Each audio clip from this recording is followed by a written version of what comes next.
কথা দিয়েও কথা রাখতে পারলাম না। তো বৌদি টাকা পয়সা সব দিয়ে গেছে, কিন্তু ব্লাউজটা আমি দিতে পারলাম না, এর জন্য মনটা একটু খারাপ রয়েছে আমার। আবার সারাদিন পরে এই একটু ভেবে স্নান করে খেয়ে দিয়ে একটু হয়তো বিশ্রাম নেব, সেটাও হয়তো হবে না, কারণ এই যে মা তরকারি হবে, এটা মার মতো করে রান্না করব, ওর বাবা খুব পছন্দ করে। মা বলতে আমার মা এরকমভাবে আলু দিয়ে রান্না করে সেটাই। নমস্কার, গোগল মনের পরিবারের সকলকে স্বাগত জানাই। আমি সোমা, আবার একটা নতুন ভিডিও নিয়ে চলে আসলাম তোমাদের সামনে। তো কালকে যেহেতু নীল ষষ্ঠী, তো সকালবেলা ঘুম থেকে উঠেই আগে যত রকমের আর কি যেসব ধোয়া পাখি আছে সেগুলো সব করে নিয়েছি। এবার আস্তে আস্তে গুছিয়ে নেব। তো আমি ভাত টাত করে নিয়েছি, মেয়ে পড়তে গেল। কালকে সারাটা দিন মানে টেনশনের মধ্যেই ছিলাম, ভিডিও করেছি ঠিকই, তোমাদের বলা হয়নি। আর পরশুদিন থেকে মেয়ের বুকটা ব্যথা ব্যথা করছে, কিন্তু কি হয়েছে বুঝতে পারছি না। আমরা জানি গ্যাসের ব্যথা, তবে বুকের ব্যথা থেকে মেয়ের মানে যেদিকে ব্যথা করছে সেই দিক থেকে ওই হাতটাতেও এখন ব্যথা। এমনকি রাত্রেবেলায় মানে একদম কি লাল লাল ফোলা ফোলা একদম চাকচাক মতো হয়ে গেছে। তো মেয়ে এখন তাও পড়তে গেছে। আর আজকে রবিবার, এবার রবিবারে তো কোনো ডাক্তারও নেই, কি ডাক্তার দেখাবো সেটাও বুঝতে পারছি না। আর কালকে যখন ওইটা হয়েছে মানে চাকচাক মতো মানে গরম সেক দেওয়া হয়েছে, তারপরে ভলিনি দেওয়া হয়েছে, এসব দেওয়া হয়েছে, কিন্তু ওর ব্যথাটা কিছুতেই কমছে না। তো এরকম চাকচাক দেখে ভয় পেয়ে গেছি, ভাবলাম অ্যালার্জি, কিন্তু অ্যালার্জি হলে কি এরকম ফুসকা টাইপের হবে? হ্যাঁ বলো। হ্যাঁ, তো যাই হোক ওটা তো মেয়ে সারাত্রি ঘুমাতে পারেনি, আমারও সেই টেনশনটা হচ্ছিল যে কি হচ্ছে কি হবে। তো মেয়ে তাও পড়তে গেল আজকে, যেহেতু একদিনই ক্লাস থাকে এটা প্রত্যেক রবিবারেই, তো পড়তে গেছে। আর এইটা ঘুম থেকে উঠে মুখ টুক ধুয়ে আমি জামা টামা পরিয়ে দিয়েছি। এরকম হাতের মধ্যে কীরকম রং মেখেছে। ও দাদু আমাদের ঘরেই আর কি লক্ষ্মী গণেশগুলোতে চোখ দিচ্ছে, তো ও আর কি দাদুর সঙ্গে চোখ দিতে গিয়ে এই কীর্তি করেছে। আর ও উঠে পড়েছে বলে আর কি আমি আর ঘরে কিছু আর গোছাতে পারলাম না, যতটা পেরেছি করেছি। ওই ঘরটা পুরো একদম অগোছালোই থেকে গেল। এই ঘর দুয়ার সব হলে এবার বিছানাপত্র তুলে টুলে পরিষ্কার করলেই হয়ে যাবে। আর দেখাচ্ছি তোমাদেরকে। তো এই যে দই পেতেছিলাম কালকে, সেই দই দিয়ে মেয়ে ভাত খেয়ে গেছে। আর ওর বাবার জন্য এই যে কালকে ইঁচড়ের তরকারি, যেহেতু নিরামিষ হয়েছিল, তো ওর বাবা খেতে পারবে, আমি খাবো না এই তরকারি, যেহেতু ফ্রিজ ট্রিজগুলো তো ধোয়া হয়নি, ফ্রিজে ছিল। আর আজকে আমরা কি অনেকে আর কি মেয়েরা আর কি সিদ্ধ ভাত খায়, তো আমি তো আর সিদ্ধ ভাত খাবো না, তো এমনি ভাতই খাবো, আমরা যেরকম রান্না করি নিরামিষ রান্না হবে। আর এই হাঁড়িটা যেটা দেখো কি অবস্থা হয়েছে, ফোটাতে ফোটাতে ভিতরে এরকম হয়ে গেছে ঠিকই, কিন্তু হাঁড়ি দেখো কাঁধাটা দেখো, কাঁধটা কীরকম বেঁকে গেছে। সেদিনকে ওর বাবা গরম মানে জলের হাঁড়ি এই যে বোতলগুলো ফোটানো হয়, ঠিক আছে, এবার সেই ওর বাবা নিয়ে যেতে গেছে, আর দরজার ওখানে তক্তা দেওয়া হয় যাতে ইঁদুর না ঢোকে, সেই তক্তার সঙ্গে বেঁধে গিয়ে ধুতির সঙ্গে পড়ে গেছে। তো আর এই দেখো শিল নোড়াটা ধুয়েছি, সবসময় ভাবি যে শিল নোড়ায় বাটবো, বাটা হয় না, তো আজকে ভালো করে ধুয়ে নিয়েছি। তো এবার এইগুলো এখানে উপর করে রাখবো যাতে জলটা ঝরে যায়। আর বাসনগুলো সব ওখানেই রেখে এসেছি রান্নার ওখানটাতেই উপর করে। এবারে শুধু এইগুলোই বাকি আছে, তারপরে ফ্রিজটা পরিষ্কার করে মুছে টুছে নেবো, আর তাকগুলোকেও বার করে আর কি পরিষ্কার করে ধুয়ে নেবো। সেগুলো এখন করবো না, পরে করবো রান্নার পরে। তারপরে এইগুলো হয়ে গেলে গোকুলকে খাওয়াবো, আমিও খাবো।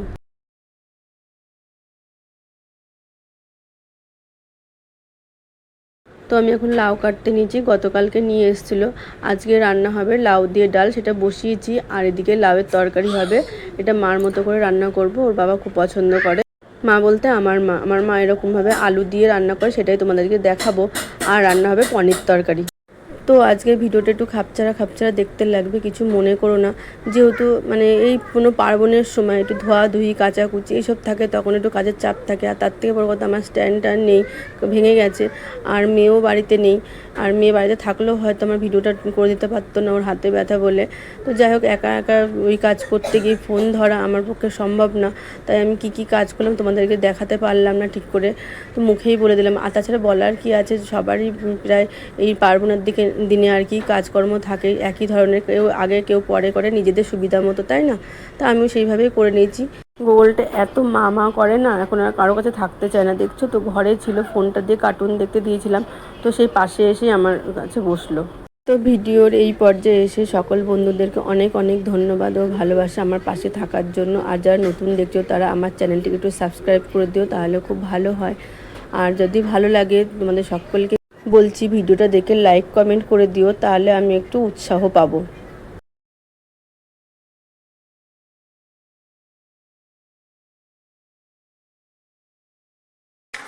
এই যে ডালটাও হয়ে গেছে, এবারে নামাবো, তারপরে লাউ তরকারিটা বসাবো। তো আলুগুলোকে ডুমডুম করে কেটে নিয়েছি, লাউগুলোকে আমি নুন মাখিয়ে রেখে দিয়েছি। দেখো জল বার হয়েছে। এখনকার লাউগুলো না সহজে জল বার হয় না, আর কি বলো তো শুকনো ভাব থাকে। এটাও কাটার সময় শুকনো শুকনোই ভাব লাগছিলো, তবে দেখি এটা জল বার হয়েছে। এদিকে কড়াইতে তেল দিয়ে দিয়েছি, কয়েকটা বড়ি ভেঙে ওর মধ্যে ভাজতে দিলাম, একটু ভালো মতো ভাজা হোক। শুকনো লঙ্কা আর পাঁচফোড়ন দেবো। এবার একটু নাড়াচাড়া করে নেবো ফোড়নটাকে, তারপরে কিন্তু আলুগুলো দিয়ে দেবো। এবার একটু নুন দেবো, যেহেতু লাউয়ে নুন মাখানো আছে সেই বুঝেই আমি নুনটা দেবো। নুনটা দিলাম আলুটা যাতে নরম হয়, তাড়াতাড়ি ভাজা হয়ে যায়। এরপর একটু হলুদ দিলাম, এরপর একটু জিরে ধনে গুঁড়ো দিলাম অল্প করেই। এবার একটু নাড়াচাড়া করে নেব। আর জানো তো আমি তেজপাতা দিতে ভুলে গেছি, আমি একটু তেজপাতা দিই লাউয়ের ডালে, তো দিতে ভুলে গেছি, সেটা আমি এখন দিয়ে দিলাম। এরপর আমি লাউগুলো ঢেলে দিলাম। এবার নাড়াচাড়া করে ভালো করে মশলাগুলোকে মিশিয়ে নিয়ে এবার ঢাকা দিয়ে দেবো।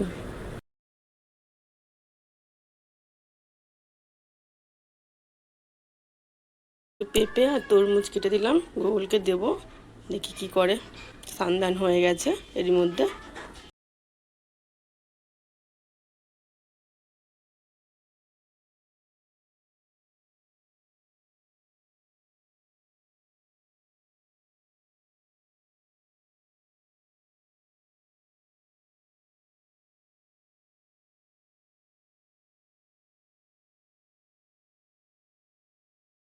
তো আমি গোগুলকে তো ফলটা খেতে দিয়ে এসেছি, ও খাচ্ছে। এদিকে দেখো তরকারির ঢাকনাটা আমি খুলে দিয়েছি।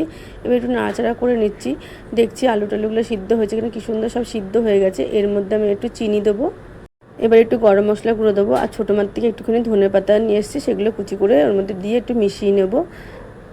ধনে পাতাটা দিলে ভালো লাগে আর কি, যেহেতু মার মতো করতে চাইছি।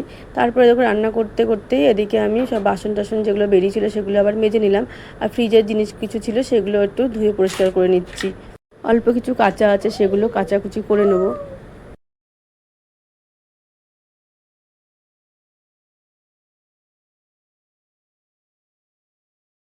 রান্নাবান্না সব কমপ্লিট হয়ে গেছে। এই দেখো পনির তরকারি, আর এটা হচ্ছে লাউয়ের তরকারি, আর নিচে ডাল আছে। আজকে রান্নাগুলো তো দেখলে, তো কেমন হয়েছে অবশ্যই কমেন্ট করে জানিও। তো এবার যাবো স্নান করতে। আবার সারাদিন পরে এই একটু এবার স্নান করে খেয়ে দিয়ে একটু হয়তো বিশ্রাম নেব, সেটাও হয়তো হবে না, কারণ এই যে মা মা করতেই থাকবে, আর ওদিকে সেলাইয়ের কাজ আছে সেগুলোও করতে লাগবে। সন্ধ্যা হয়ে গেছে, আমি তো তখন বললাম আমার বিশ্রাম আমার হবে না, তো আমি ভিডিও করিনি।